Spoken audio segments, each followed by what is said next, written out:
in the book you stated that some men feel they are competing on a second place to their children. This one really struck out to me because I'm almost 3 years in marriage and I have a 1-year-old.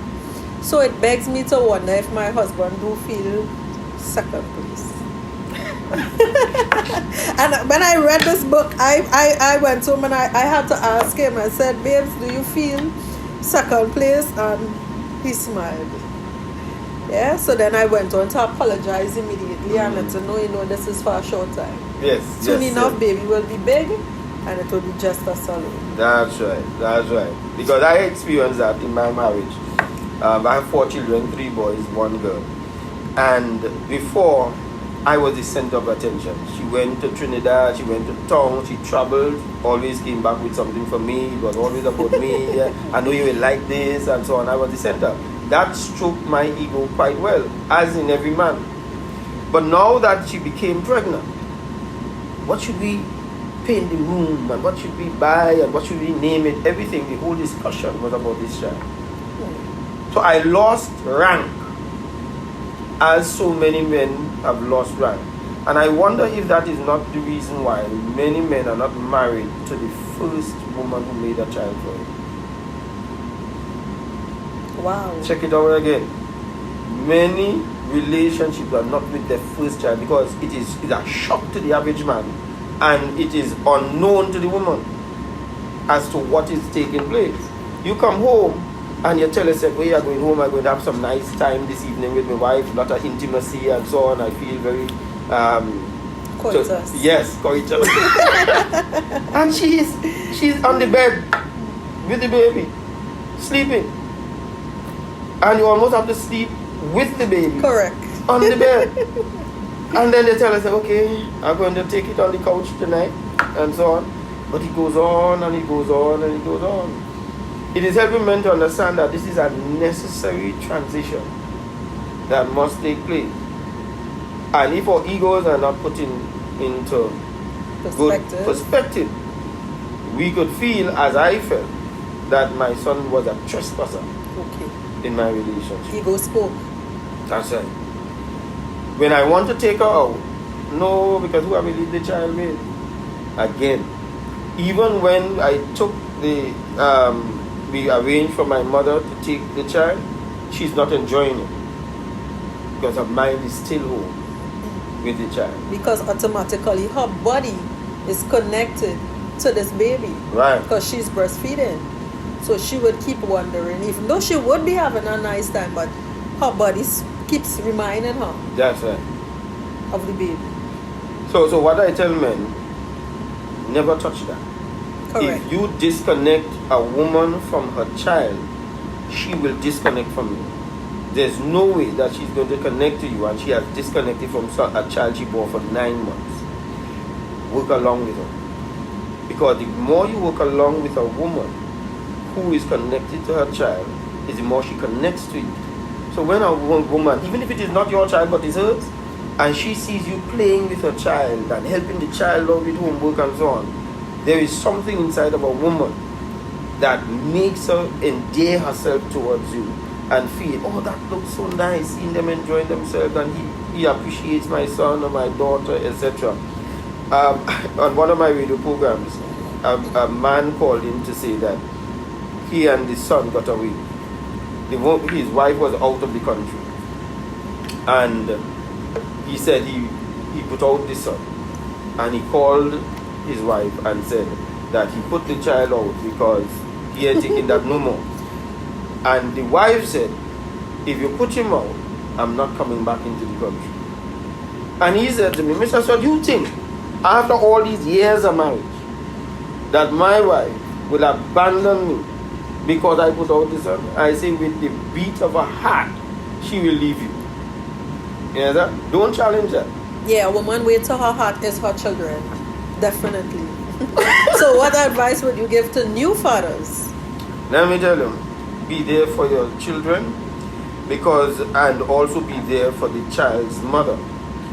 Because the child's mother is what makes you connect with the child, because the child loves the mother, and you can't separate do what we call parental alienation, where you alienate a parent. And the way to be able to do that is to connect with the child's mother. Even if you are not in a relationship with the child's mother again, I always recommend that still treat that mother in such a way that that child would respect that.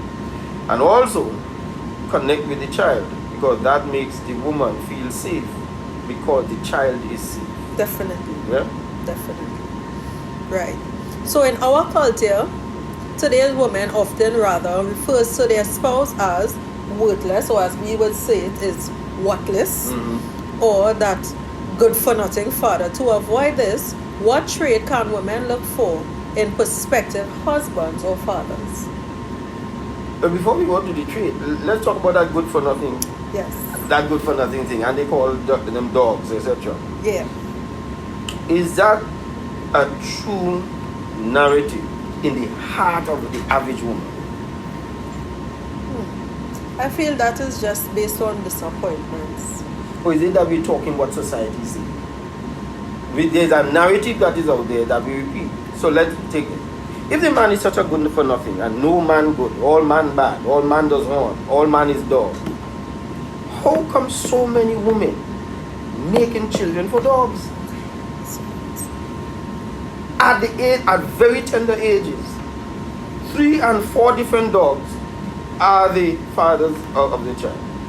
So it's not a narrative that the average woman believes, but she says it because that's what is being touted.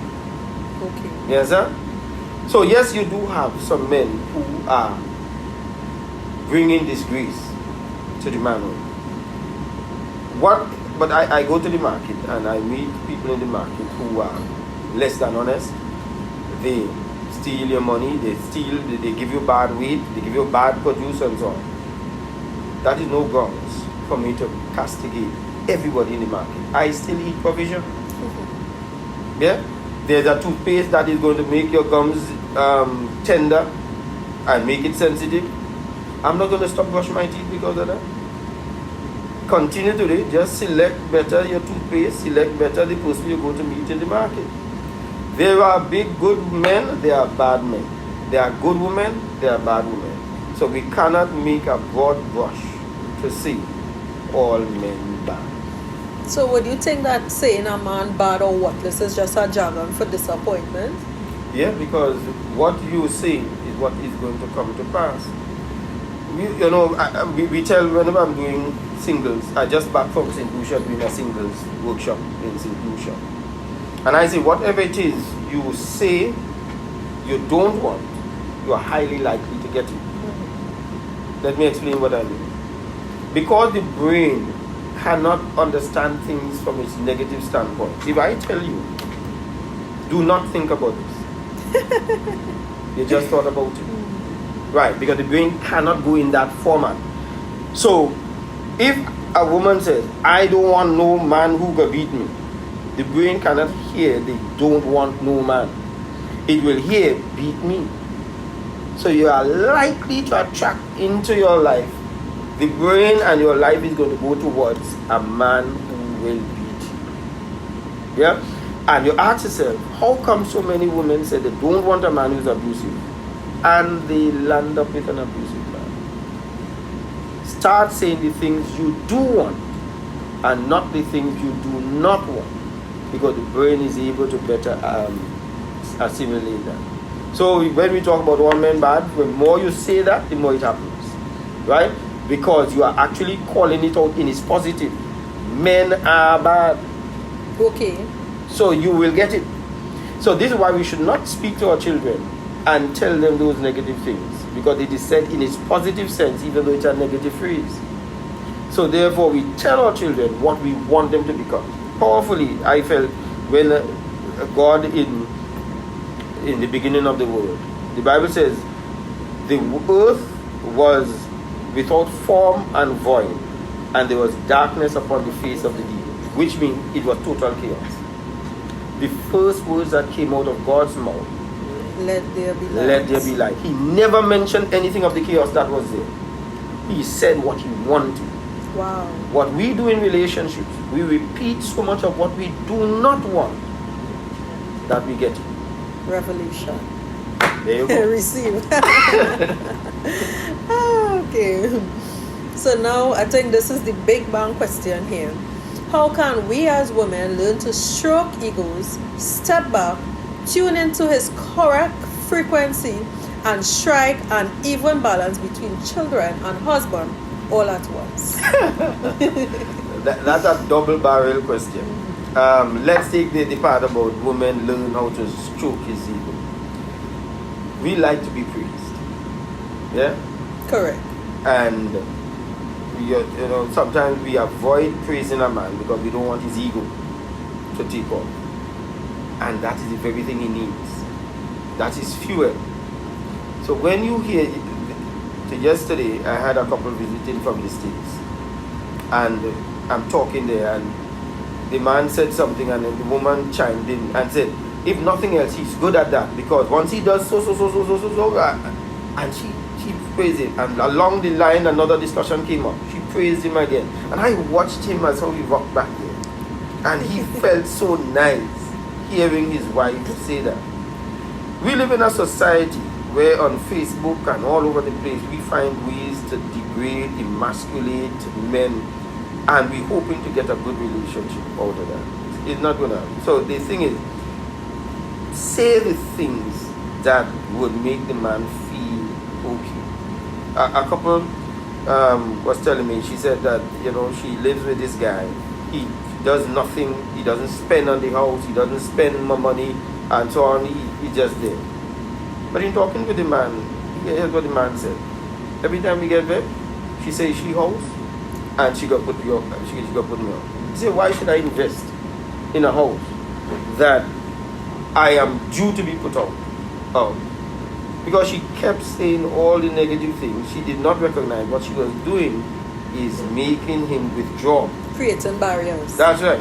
I was on a conference, and there's this gentleman who had liked one of the people in my team, in my group. She also liked him, but they never spoke to each other. So when we were in a conference discussion, she started to talk about, you see, me, I don't want no man tell me this, and I'm not cooking for no man, the man has to see about it. And he listened to all of that. And he came back to me and said, I didn't like your friend, but me, I'm going to. She talked herself out of it. Because, and it's not that she didn't believe it. She does not believe in all of these things, but it's a narrative that must be said in the environment, and sometimes it makes a group of some women like to hear that. And so it is the natural thing to say in that. But when you talk to many of these in private, they say, I am not happy because of this. I watch a girl on YouTube, and she says, listen, the number of things that we are doing to our men. We are single. We go out and we hoping the guys would approach us. And they are not approaching us. We go to bars and they are not saying anything to us because they are afraid of being accused of harassment.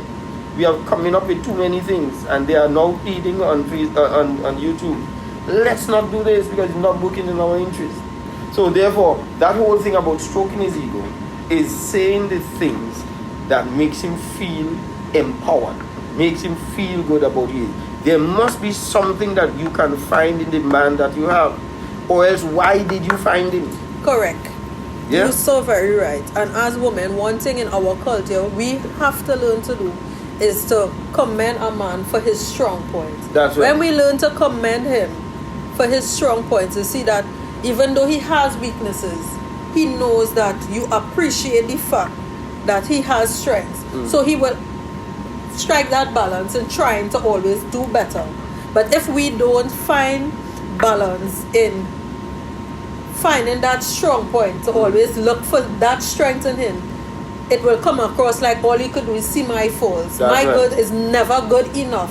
So instead I strive to do better, but I just forget the whole thing. Because you say regardless of what I do, it wouldn't please her. Correct. Similar to the story why the man wouldn't invest in his house.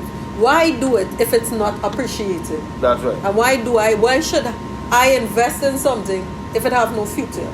So he would just ride the wave until everything fall apart, yeah? And along with that, we need to probably look at our Caribbean way of how we talk to children. Same way with the men. If you take a 6-year-old child, I listened to a 13-year-old girl speak before a congress of people, and you listen to a 13-year-old girl talk, you listen to a 6-year-old boy talk in a place where speech is appreciated, as opposed to the Caribbean where we shout and scream at children and insult them with foul language, etc.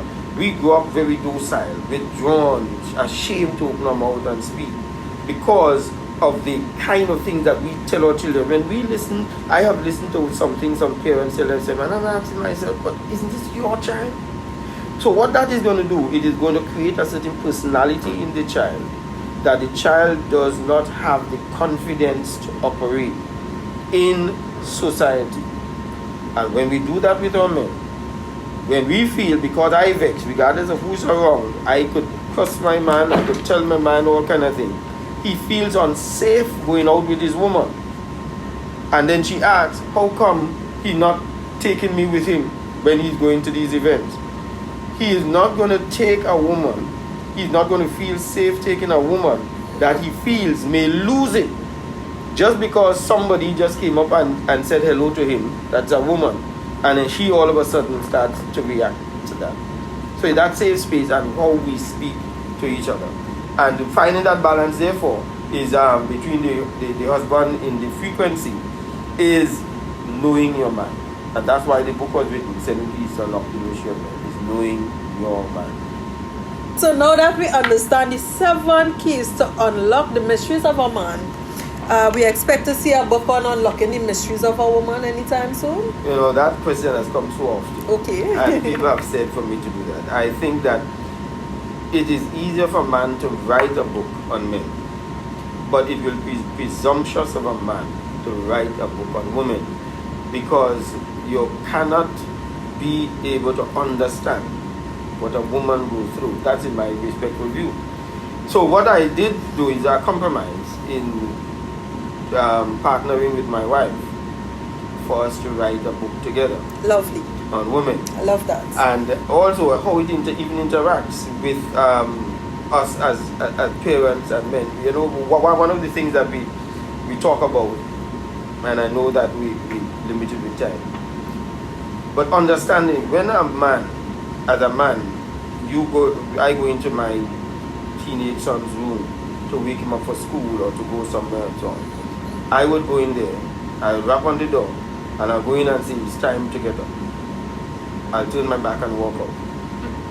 And what you'll find, because a woman doesn't understand certain things with a man, she will go in there and say, it's time to get up. And sometimes you can pull the sheet off of him and say, listen, come out of here now. He's here coming just now.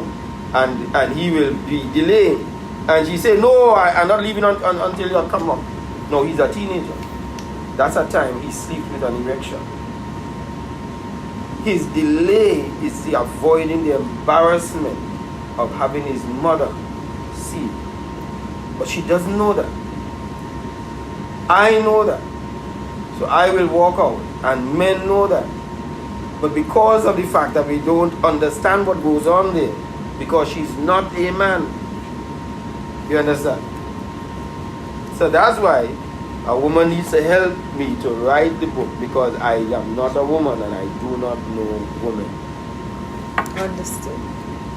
There we can strike some balance. Yes. Okay then, well, I want to say thank you so much. Yeah. Tell us more about how we could find the book. Thanks, in yeah. stores or in the library or where we could Amazon. Okay, well, ask Mr. Stewart too. Okay. So, Mr. Stewart, so where can we find this book to purchase? The book is on Amazon. You go to Amazon. There are 6 books I wrote. This is just one of the 6, and there are more coming out. And they can go to my website also and order it on the michaelatstewart.com. Okay, well, we also have this book at the library. So we want to say thank you so very much for edifying us as women. You know, we thank you for being an awesome father, as far as we understand, for being in a marriage for 37 years plus. And we thank you for your time, and we wish you all the best in your book. Blessings. Thank you very much, and I appreciate the consideration from the library services for having me inside it.